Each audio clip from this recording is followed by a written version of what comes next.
Train's moving, yo. Choo-choo. Choo-choo. Okay, here we go. Welcome to the H on H, 605 and a 601, the new Croc Park. Welcome to the Black Bear. Welcome to the Den. Welcome to the Snug. Bella. Hello. London Fish. Hi. Ashley Mae King. Hello. We are the JuJuBeez.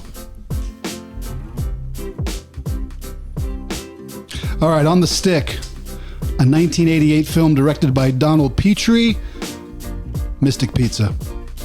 This film follows a story of three young women who work at the titular Mystic Pizza, a pizza shop in a small Connecticut town. Their lives unfold in the summer after high school as they question their futures, falter and fall in love, and strengthen their friendships with each other. So, Julia Roberts' starring role in Mystic Pizza was her breakthrough film, and I wanted to quote Vincent D'Onofrio. She was like a bomb waiting to go off, a big bomb. And he actually said this when the cast reunited on Good Morning America in 2013, but as a Julia fan myself, I'm totally with him there. Yeah, and if you've seen Mystic Pizza, but maybe it's been a while, hang out with us. I think you'll enjoy this discussion. If you haven't seen it, no spoilers here, but we are going to discuss it, and each of us will score it, and based on that cumulative score, we're going to make a recommendation. Cool? Yeah. I think, the most obvious aspect of this is that, there's no shortage of films out there that give you a man's perspective. But this film was certainly led by women and some of the most accomplished in their craft. So I think it's fair to say, considering the group we have tonight, and the fact that a lot has changed since 1988 and perhaps still not enough, that this discussion tonight is a celebration of women, their perspectives, their stories, their struggles, their triumphs, so let me not let another second go by standing in the way of your perspectives, ladies. Right. So, let's get started. Yeah. Ashley Mae King, what'd you like about this film? What'd you love about this film? What not so much? Mystic Pizza.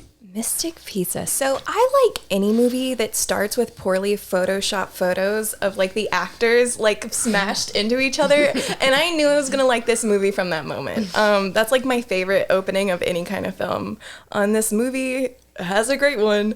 One of my favorite things in a movie is when they say the title of the movie, and they do that so many times, most notably in a tirade against goat cheese delivered by Conchata Ferrell. Absolutely, that was super fun. As far as what I loved, I think this film so effectively captures that charm of like a small town and like the pizza shop. As someone who grew up in a small town, it really romanticized that experience while also expressing that longing for something else. I felt like it did it so accurately.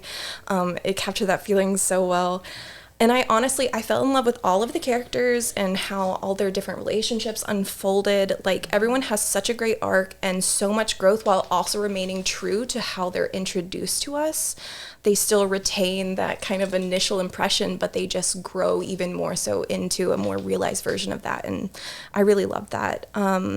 I also found the depiction of that sister relationship to be so beautifully wrought and so accurate. Particularly, there's a scene where Daisy is yelling at Kat about borrowing her shoes without telling her, and then like she's like yelling at her so much about it and like knocking at the door and telling her like, don't use my comb either. But then she realizes that Kat is actually like upset, and it's a complete switch to like, being more caring and like being there for her. Yeah. And like, I think that captures, that's 100% what it's like to have a sister, right? Like, yeah. I love that. Absolutely love that. Now, as far as what I didn't like, I really had to nitpick to find anything I didn't like. I do feel like the acting is a little large in moments. You can tell that this is early in a lot of these actors' careers, but all the same, I kind of think that just adds to the charm of it a little. And that is not accurate for the whole film, because there are these really sincere moments and really well performed, like poignant speeches that they're giving. So, that's not like the whole time. there's that problematic storyline with the cute architect, which like he's hot, so like we want to forgive it, but like it's still super messed up. Like when he gives her the sweater off his back, it's like, as a young girl, I definitely would have fallen in that exact same situation. Like I can't fault her for that, but like it's 2021. Let's acknowledge that is a problem. And the only other thing I really didn't like is how seriously this movie made me consider getting a perm, because everyone has like such good curly hair. I wanted it so bad, but no, that's it. Cool. Bella. Well, What'd you like? What'd you love? What not so much? it's interesting that you mentioned the acting, the large. I noticed that, but what I found to be really kind of cool is that some of Julia's, this many years later, 30-something years later, I saw a lot of similarities in her acting and her demeanor and just some of her characters that I found in so many of her Pretty other Woman moment. Very much. And I mean, she is one of my favorites. Oh, yeah. So, you know, I liked some of those things that were very familiar, just little twerks in maybe her face or her smile or that giant laugh of hers. So I thought really, the same. yeah, I really enjoyed that. The other actors I wasn't familiar with at first, but it was also interesting to me. I'm going to jump a little bit. It's hard for me to believe that I saw this movie in 1988, of which is when my daughter was born. And that's a long time. And so I rewatched it and, you know, noticed a lot more of these actors, of course. And it was really interesting to kind of see them at beginning stages of their career. Even baby Matt Damon. Exactly. Exactly. And that was back when they called a Porsche. a Porsche. Exactly. Exactly. But it was a lot of fun.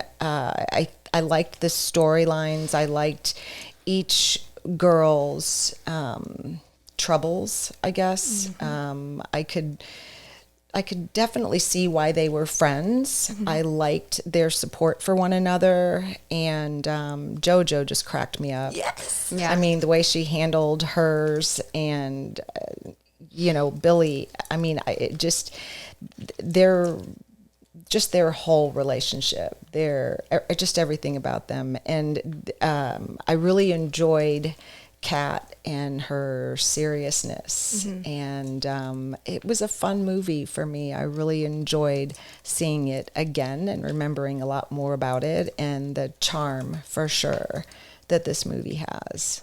I really enjoyed it. I thought it was great. Cool. Thank you. London. What'd you like? What'd you love? What not so much? Mystic Pizza. Like Mama said, this movie came out the year I was born, and I had never seen it before or heard of it before until this week. So I watched it last night and I loved it.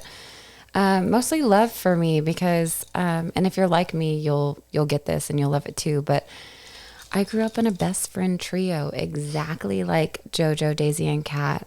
We all had very different personalities. We were totally boy crazy. And we all had our unique dreams and aspirations. We were also searching for our purpose in the right direction. But most of all, we supported each other. We were the ride or die type of group. And my mom is very familiar with this group. These girls in the movie, with each of their unique love stories, their self-discovery, the way that they picked each other up and had each other's back no matter what. It was like watching my own life play back a little bit. I kind of wanted to go back in time and go like be in their movie and be their friend. Cause I feel like I just resonated with this group. Yeah. We were crazy. I mean, like that. I mean, I don't think Still are. I don't think we stole a truck. They still I are. didn't steal a truck. No. But anyway, It was such a good scene. It was a good scene. I effed up. At least you did it 100%. Yeah, exactly. But anyway, so I was born in '88, obviously, but I consider myself obviously more of a '90s kid. So seeing the movies set in the decade I was born was cool for me, and I laughed a lot about dating without cell phones. That was weird and cool and whatever. Something I liked seeing were the men in this movie. especially Bill and Charlie. They took on a surprising male character for me because they weren't total assholes. They were real life nice men. And especially after what they were put through with these crazy girls, which I know that I was crazy. So I didn't get that response. So that made them very likable for me. Also as someone who loves chick flicks. Not so much. I have nothing. I have literally nothing. I loved it. It was great. I loved it. Cool. Nothing. Agree. Okay, Rosie, what did you like? What did you love? And what not so much? Yeah, what I liked, I touched on this earlier. It's the perspectives of women, and I do appreciate that. I know some good women, so and some of them are here tonight. The unconventional storyline with JoJo and Bill, Bill wanting to wait until marriage before having sex and trying to hold on to these values. JoJo, on the other hand, somewhat bent on the exact opposite. And I think this is, a bit of a departure from the conventional storyline you might see in movies. I feel like JoJo's perspective is more often the perspective of a male when it comes to stories. So I like that. Liked Vincent D'Onofrio as Bill. If you've seen Full Metal Jacket, D'Onofrio is the one who played Private Leonard, who in a very graphic scene shoots himself. But in this, he's extremely charming and I think really kind of handsome. And I liked him as Bill. I like the way that this movie moves forward somewhat effortlessly, which I think speaks to the directing and the storytelling. And I'm not spoiling anything when I tell you what you would see if you watched the trailer, that the story begins with JoJo and Bill at the altar, and JoJo gets cold feet and then ultimately faints and, passes out, and then the wedding is off. And then before you know it, they're reconciling in the story and coming to terms with what happened, and it just kind of works. So kudos to Petrie, the director, just another example of good storytelling. And another example of that, this storytelling kind of moving forward real effortlessly, is when Kat, played by Annabeth Gish, who's falling for this married man, is emotional toward the end when she's in the pizza shop.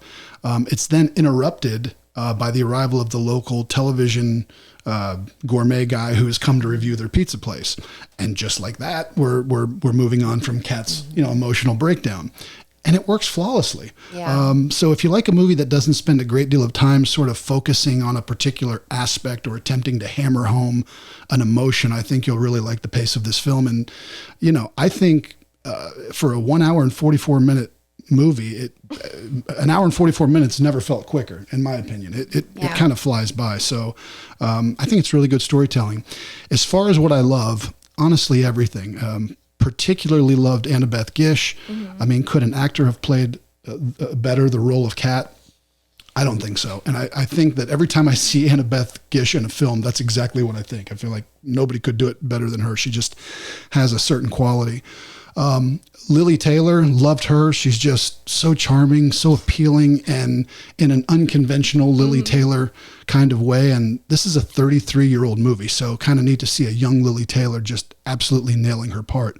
But ultimately, I love that this film is a force of three amazing artists who just happen to be women, So the late Roger Ebert had this to say about Mystic Pizza. This movie really isn't about three girls in love. It's about three girls discovering what their standards for love are going to be. I think that's right on. That's really awesome. Good. Let's take a score. Yeah.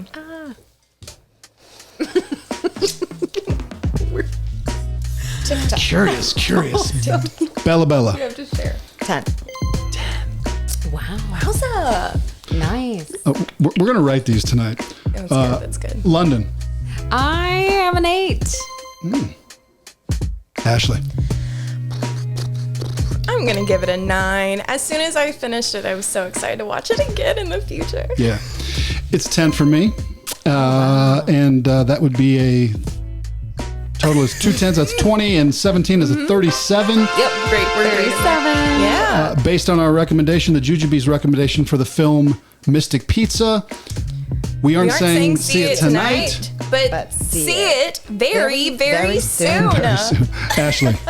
Mystic Pizza has a runtime of 1 hour 45 minutes. It is rated R for language, depictions of smoking and alcohol use, and some suggestive content. And you can stream it on Netflix, Hulu, Amazon Prime, YouTube, Google Play, Vudu, and Apple TV. Yeah. Quick shout out to Kat Goff, who made these. Yes. Show these. How cool are these? Thanks, Kat. Kat Goff. If you want something like this, her business is called Picasso Boutique. It's probably up on your screen. She's on Instagram. She's on Facebook. If you're looking for something like this, hit her up. She'll ship to you. She's awesome. So thanks to her, and thank you to my lovely guest and family, Bella, London Fish. I love you guys, and to my partner in crime, Ashley May King. Hello. JuJuBeez. Thanks, guys. Yay. Thank you. Let's go watch it again. That's a wrap. Wait, so like if you had to be one out of the trio, who do you think you'd be? Oh, I gotta stay I with think I'm Julia. wild. You think I'm the wild one. I kind of feel it, yeah. I I'm know with you. some of my family don't know that, but I am really I'd kind empty of wild. fish into a convertible. Okay, I don't know if I would do that. You know, the one thing I Okay. remembered is her line. I effed up. I don't know. I'd seen the movie, and when it got to it, I knew what she was going to say. I was like, oh, that was the one. When I saw this as a kid, I don't know why I saw it, but It might be JoJo. There's like a good mix. There are so many I know. they're facets of each of us. I know. let's go shoot some fireworks. Yeah. All right. Okay. Happy 4th, guys. Thanks.